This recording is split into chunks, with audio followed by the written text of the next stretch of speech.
You're welcome to today's love story. I'll take you back to New York City in the 19th century. A city alive with dreams, but also filled with cages. Mansions uptown glittered with wealth, while downtown tenements overflowed with immigrants chasing hope. And in that city of iron and smoke, two lives were about to collide. This is the story of Evelyn Parker, the daughter of privilege, and Samuel Torres, a man with music in his soul. A story of forbidden love, fire, and sacrifice. Stay with me, because their story will remind us that love can outlive even tragedy. Evelyn Parker was 21. On paper, she had everything: wealth, beauty, status. Her father, Henry Parker, was a respected lawyer. Her mother, Margaret, was a woman who valued appearances above all. And Evelyn was promised, almost sold, to Edward Langston, a wealthy industrialist 10 years older. At dinners, Evelyn sat silent as Edward bragged about his factories. Her mother's sharp eyes reminded her to smile, to nod, to behave. But when Evelyn stepped onto the balcony at night, she would breathe deeply, sketch the stars, and whisper to herself, "I don't belong in this cage." One night, at a glittering ballroom, chandeliers burning like captured suns, Evelyn slipped out to find air. That was when she heard it. Not violins, not waltzes. A piano, alive, raw, pulsing with soul. Curious, she followed the sound to a small room. There, seated at the grand piano, was a young man she had never seen before. His fingers flew across the keys, pulling out music that seemed to laugh and cry at once. When he noticed her, he stopped suddenly, embarrassed. "Forgive me, miss," he said softly, his accent warm. "I didn't mean to intrude." Evelyn shook her head, captivated. "Intrude? You've rescued me." Inside, it's noise. "But this is music." Their eyes met. He rose, bowed slightly, and kissed her hand. Evelyn's cheeks warmed. She pulled back, but not too quickly.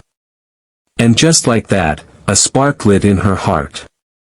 His name was Samuel Torres. 24. Cuban-American. A pianist who played in smoky downtown clubs to survive. The next days, Evelyn could not forget him. His smile. His music. His eyes. She felt restless in her golden cage. And so, one evening, she wrapped herself in a cloak, left her carriage blocks away, and walked the narrow streets of downtown New York. There, in a crowded little jazz club filled with laughter and smoke, she found him. Samuel at the piano. When their eyes met across the crowd, his fingers stumbled for just a heartbeat. Then he smiled, and played even harder, as though every note was for her alone. Afterward, outside in the cool night, they spoke. "If my family knew I was here," Evelyn whispered, "they'd lock me away forever." Samuel studied her face. "Then let them know. Do you want to live for them, Evelyn, or for yourself?" That night, they walked through Central Park. Rain began to fall, soft and steady. They sat under a lamppost, laughing, breathless. And then, their lips touched. Soft at first, then certain. He wrapped her in his arms. She melted into his coat. For the first time in her life, Evelyn felt alive. Days turned into weeks. Their romance blossomed in secret. Evelyn sent Samuel letters written in neat, careful handwriting, hidden under loose bricks near his apartment. Samuel wrote back, his words filled with music and dreams. He told her about his past, leaving Cuba, working odd jobs, nights when he went hungry, mornings when he played piano for pennies in taverns. But music was his freedom, his soul. Evelyn told him about her fears, her parents, Edward, the suffocating weight of expectation. One evening, she visited his small apartment above a bakery. It smelled of bread and old wood. Samuel showed her a little wooden bird he had carved. "The city builds cages," he said, "but freedom is here." He touched her chest gently. "In your heart." They laughed, hugged, and kissed in the warm glow of lamplight. But outside their little world, danger grew. Edward Langston was no fool. He saw Evelyn's distracted glances, her half-hearted smiles. One evening, at a dinner party, he leaned close to her ear and hissed, "Do not forget, Evelyn. You are mine. Our marriage will secure everything. Do not disgrace me." Evelyn froze, her hands trembling beneath the table. That night, she ran to Samuel. Tears streaked her face.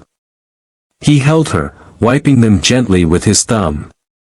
"You don't belong to him," he whispered. "You belong to yourself." Evelyn kissed him fiercely. Hugged him as though she would never let go. And for the first time, she whispered, "I love you." Through Samuel, Evelyn discovered a new world. He introduced her to the Triangle Shirtwaist Factory downtown, where hundreds of immigrant women worked in suffocating conditions for meager pay. She met Rosa, a spirited Italian seamstress who dreamed of singing on stage. Miriam, a Jewish mother of two, sewing tirelessly to feed her children. Katie, an Irish girl only 15, her fingers raw from stitching. Evelyn began teaching English to them after hours, sketching their portraits, laughing with them. Samuel would bring his piano and play during lunch breaks. For the first time, Evelyn felt she belonged somewhere real. But whispers haunted the factory. Doors locked during work. Narrow stairwells. No fire escapes. Samuel argued with the foreman. "If you trap them in, you'll kill them one day." But no one listened. One evening, Samuel took Evelyn to Brooklyn Bridge.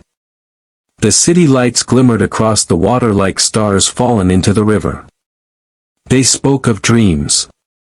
Perhaps leaving New York. Perhaps living free. Samuel pulled out a small locket with a pressed flower inside.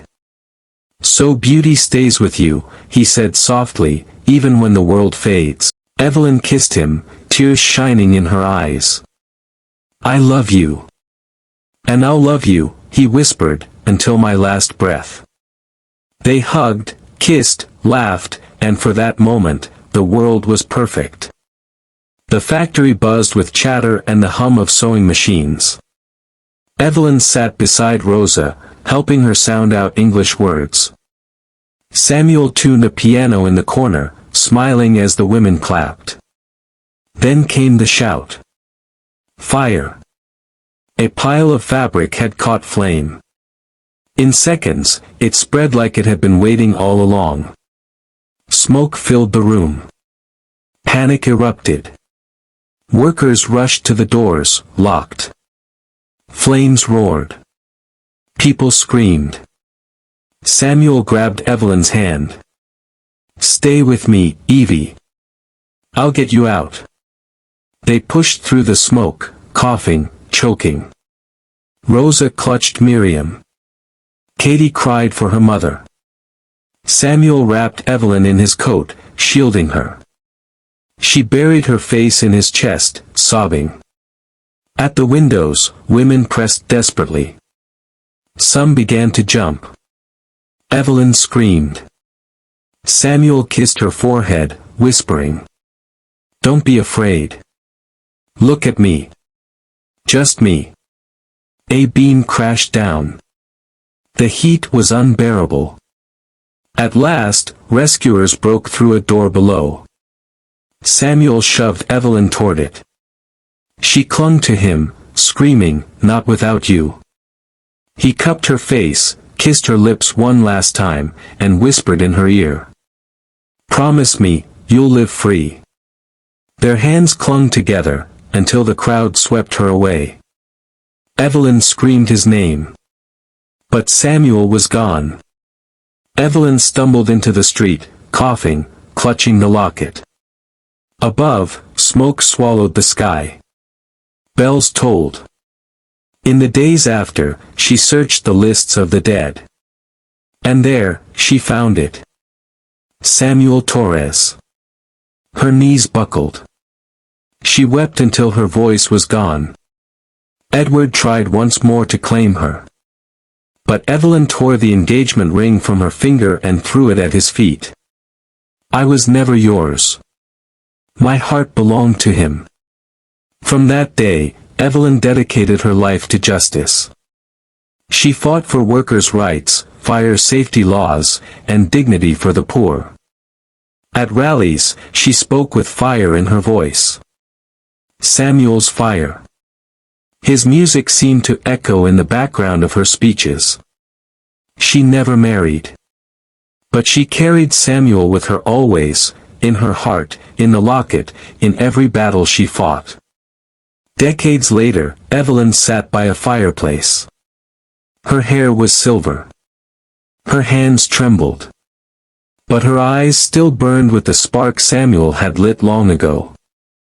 Beside her sat her granddaughter, Emily. Evelyn opened the old locket, revealing the faded pressed flower. Her voice cracked, but it was steady. He gave me music, laughter, and love. When the stars fell that night, he burned bright enough to show me who I was meant to be. Emily hugged her grandmother tightly, whispering, I'll never forget. And Evelyn closed her eyes, a tear rolling down her cheek, as Samuel's music seemed to drift once more through the air.